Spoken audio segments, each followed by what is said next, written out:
It can be very confusing to try to understand how to really follow Christ in the modern Catholic Church. There are many different factions that vie for having a certain kind of effective vision for where the church is going. And it can be hard to tell who is actually attempting to be true to the church and where God wants it to go, and who is trying to secretly betray the church for some other reason.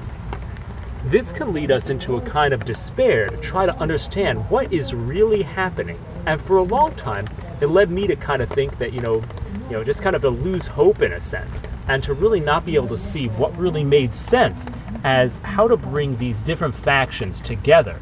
How is the church going to have unity? How is it going to gather around Christ? And so what I began to see is that different events came together. And I think that I was able to kind of come to this understanding that there is a way to bring the different factions together. We might be skeptical that there's some way of doing this, and of course, in practice, this is not going to be easy at all. This is going to be something that's going to require a lot of hard work and might not even be successful at all in practical terms. However, in order to bring people together around Christ, we need some kind of a vision of what's happening in the church today and where is it going. What is God doing? What's the devil doing? And what are we supposed to do about it? So essentially, what we really want to understand is what's really going wrong in the church and how do we fix it? What seems to be the problem is that since the Second Vatican Council, there is a movement toward the universal call to holiness. This makes sense because we want the church to become more holy. We want people to be more holy. We want the church to become capable of infusing society with its virtues and its values. But the problem was that rather than moving toward some type of a universal call to holiness, in various forms there seemed to be a pervasive call to ordinariness. Instead, things just became normal instead of holy. Rather than bringing the type of spirit of the monastic orders out into the life of the laity, instead the monastic orders became like lay people, in a way losing some of the vision of what it meant to have that vocation. So how do we fix this type of a problem? And what does this say about the broader trends that are going on inside the church? What it means is that there are certain ways that there are operations of God and operations of the evil one, or of nefarious characters, that are almost operating in parallel. For example, the universal call to holiness is a motion of God at the Second Vatican Council, whereas the pervasive call to ordinariness is a misinterpretation of this move of God and happens simultaneously with it. This is something that actually reflects the nature of the crucifixion.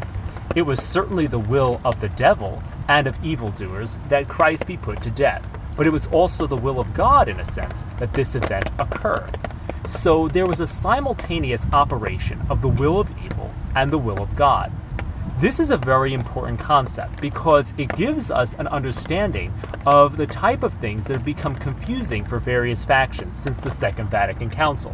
Namely, people have become confused because they begin to wonder, how could these seemingly bad ideas be brought into the church? How could seemingly distorted understandings be taking place in the church since the council? And what's really going on? Is doctrine developing? Is something really good happening? Is there real development? Or do we just have to kind of retreat to some type of a isolationist position and hope that all of this blows over? Well, there are many different types of factions that have arisen in the church since the Second Vatican Council.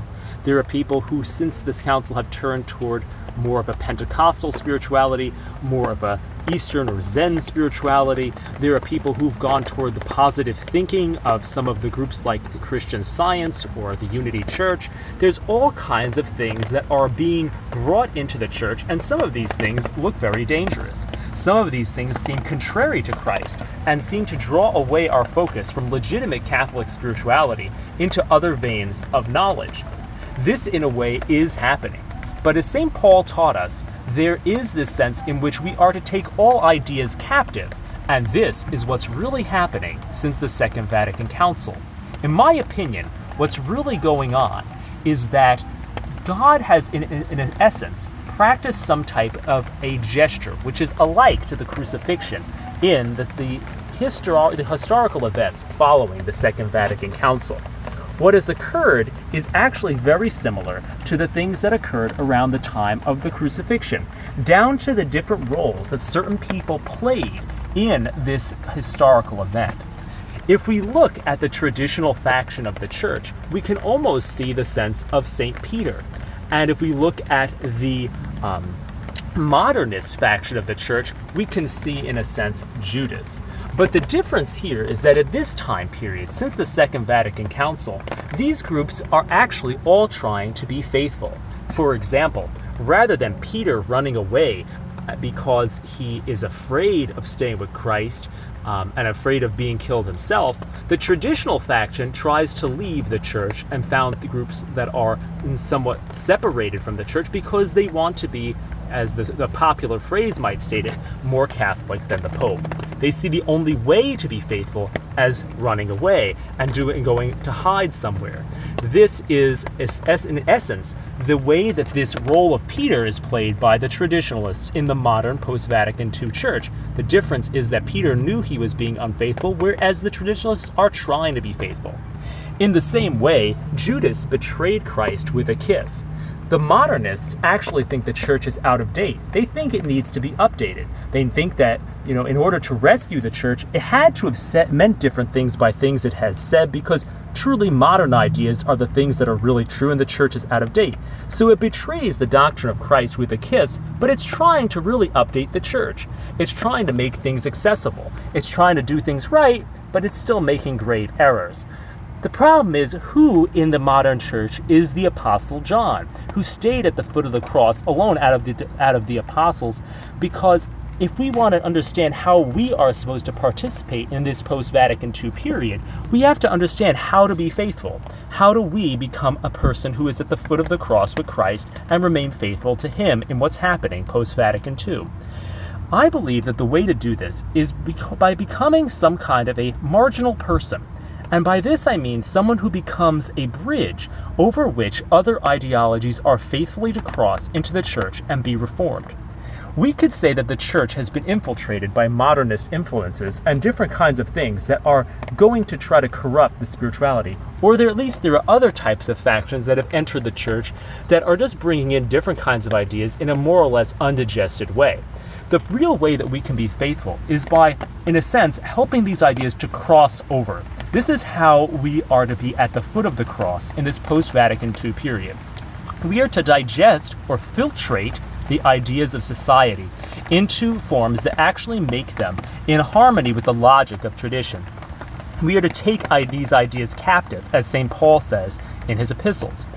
This is actually a kind of a jujitsu move that Christ is doing on the world post-Vatican II. It seems as if, as one of the popes stated, that the smoke of Satan has entered into the church by allowing all these different modern ideologies to come inside the walls of its teachings. But what's really trying to be done is something like what was done on the cross. Christ is allowing all these snakes to enter the church, so to speak, because he wants to make some nice snake belts, so to speak, to hold on our baptismal garments. There is a way in which we can use better metaphors than that, but essentially there is a way in which ideologies are being welcomed into the church, not so that they can take over the central understandings of the faith, but so that all ideologies and all thought of every philosophy, religion, and everything in the world can now be reworked into the pattern of Christ, and a real method of unity can be established in humanity. This is why in many of things like the New Age movement, there are things that aim to kind of bring all of humanity together under a false vision of Christ, and why traditionalists today have become isolated and condemn these kind of efforts because they are bringing people together under a false banner. But the truth is that Christ is the means by which all ideologies are to be integrated. The true call of traditionalism is not to stay on the sidelines, but to actually actively cause all the ideologies in the world to be crossed over into the synthesis of Catholic thought, and to do so without taking their frame of reference, but by taking Christ as the ultimate standard of truth. This is what I think is supposed to happen, and how we are supposed to stay at the foot of the cross. It is true that there are forces trying to infiltrate the church, but it is also true that Christ is filtrating the church. These are some ideas that I think will help us to get a sense of why everyone seems to be at each other's throats in the church, and why there can be ways in which we can kind of see everyone in the church as sick. Everyone is somewhat digesting different ideologies these days about which, Christ still needs to be made the center. There are things that are undigested in many of the different movements, such as the charismatic movement, such as things like centering prayer. These type of things are undigested aspects of other types of ideologies that need to be fully reformed to be brought into harmony with Catholic tradition. This is why we look around the church and everyone thinks everyone else is sick. It's not really a fight to keep the church pure and keep the outsiders out. We are all sick family members who have tried to bite off more than we can chew, in a sense. We need each other. We all need to come together, but everything needs to be digested into the real logic of tradition. The call of traditionalists is to go and become like the Apostle John, and to become people who become bridges through which the ideologies of the world can be reformed and integrated into tradition. This is what needs to happen. We can't really isolate ourselves completely from society. We do need to maintain some sense of connection to tradition, and this is why traditionalism is a central faction, whereas modernism is a marginal one. We need the ideologies of the world to extend the domain of Christ into all dimensions of society, but we don't need them in the same way that they need the redemption of Christ. This is why everybody gets to be part of this project, which is the redemption of the whole world, the sanctification of society, the universal call to holiness that is going on since the post-Vatican II era. I hope you found this to be a helpful perspective in understanding some of what's going on in what we could call the mystical passion of the Church post-Vatican II, and to help us understand the place that we are to take in this great drama.